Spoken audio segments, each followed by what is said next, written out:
देखें ये ठेकेदारों की बेहिसी, गफलत और लापरवाही, और ठेके ले लेते हैं लेकिन काम नहीं करवाते। अगर आप लोग काम नहीं करवा सकते तो आपको ठेका लेने का कोई हक़ नहीं है।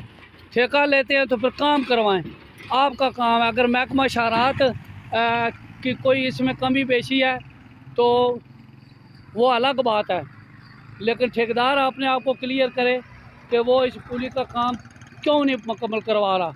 वो अपनी पोजीशन को वाज़ेह करे कि ठेकेदार ज़िम्मेदार है, महकमा शहरात ज़िम्मेदार है, या कोई और महकमा ज़िम्मेदार है, या कोई अवामी नुमाइंदा इसका ज़िम्मेदार है। ज़िम्मेदार का तयन बहुत ज़रूरी है। हम तो ये समझते हैं कि शायद ठेकेदार की लापरवाही है, उसकी गफलत है, और या फिर महकमा शहरात की बेहिसी है कि तवील अरसा हो गया उन्होंने भी ठेकेदार की बात पूछने की, कोई पूछने वाला नहीं है इनको कि इस यूनियन कौंसिल के आवाम को दीगर मसाइल के साथ इस पुली और सड़कों के मसाइल में उलझा कर रख दिया गया है, और बार बार मुतालबा करने के बावजूद कोई सुनवाई नहीं, कोई परवाह नहीं, कोई नोटिस नहीं। तो ये नहीं होना चाहिए। आवाम के सब्र का पैमाना लेवरेज हो चुका है। अब मैं समझता हूँ कि अब आवाम जो हैं वो सड़कों पर निकलने के लिए तैयार हो जाएंगे। तो ये दावत ना दें कि आवाम पुरअमन है, अपने घरों में पुरअमन तौर पर रह रहे हैं और पुरअमन लोग हैं, तो इन लोगों को पुरअमन ही रहने दिया जाए, इनके मसाइल हल किए जाएं, इनके पुरअमन रहने का नजायज़ फ़ायदा ना उठाया जाए, बल्कि इन आवाम की कदर की जाए। यही आवाम है जिनके कीमती वोट की वजह से हमारे नुमाइंदे ईवानों तक पहुँचते हैं, फिर वजारतें लेते हैं, वजारत उज़्मा पर फायज होते हैं। तो इन्हीं लोगों के कीमती वोट की वजह से अल्लाह ताला इनको आला मुकाम और रुतबे देता है। और ये तो मैं समझता हूँ अपने ओहदों और रुतबों का आवाम के कीमती वोट से जो इनको इज़्ज़त मिलती है, जो रुतबा मिलता है, उसकी कदर करें, आवाम के हकूक़ का ख्याल रखें, और आवाम को ज़्यादा देर आवाम के सब्र का इम्तिहान न लें। मैं समझता हूँ कि अब बहुत हो चुका है।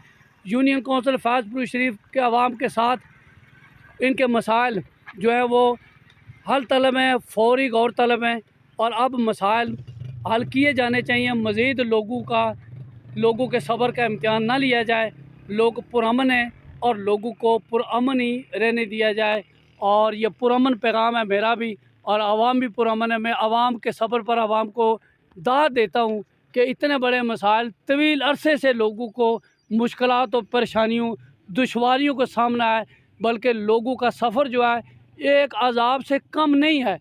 यूनियन कौंसिल फैज़पुर शरीफ की जितनी राब्ता सड़कें हैं उन पर सफ़र करना मौत को दावत देने के मुतरातिफ है।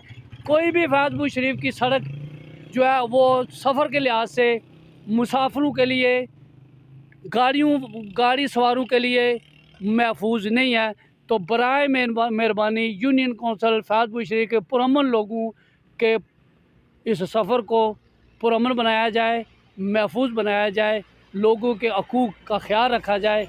मैं आखिर में एक बार फिर मौजूदा MLA साबिक़ वज़ीर आज़म आज़ाद कश्मीर चौधरी अब्दुल मजीद साहब के फ़र्जंद चौधरी कासिम मजीद साहब, जो इस हल्का नंबर 2 चकसवारी की नुमाइंदगी कर रहे हैं, वो आज़ाद कश्मीर काउंसिल असम्बली में मौजूद हैं। तो इस अपनी नुमाइंदगी का वो हक़ अदा कर रहे हैं। मुझे उनकी इस मुख्तार से अरसे में कारकर्दगी पर कोई डाउट नहीं है।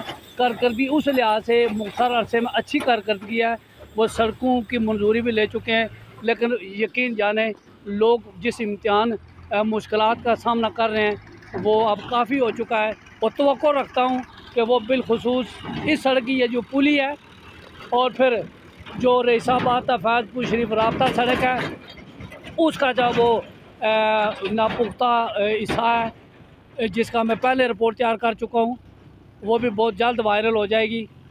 उस हिस्से को मुकम्मल करवाएं, ठेकेदार को पाबंद करें।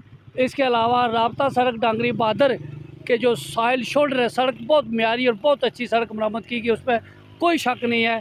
लेकिन अलमिया ये है कि इतनी अच्छी सड़क बनाने के बावजूद सड़कों के साइड शोल्डर ना बनाने से उस सड़कें जो हैं वो बारिशों से मुतासर होती हैं और सड़कें साइडों पर वो ख़त्म हो रही हैं। तो फिर जब तक शोल्डर बनते तब तक सड़क ही ख़राब हो जाएगी, तो उस फिर शोल्डर बनाने का कोई मकसद नहीं है। अब वक्त है, अब मानसून का मौसम जो है वो गुज़र रहा है, बल्कि गुज़र चुका है।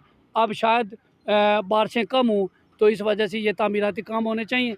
तो मैं तवक्को रखता हूँ कि अवामी मसाइल के लिए अवामी नुमाइंदे अपना किरदार अदा करेंगे।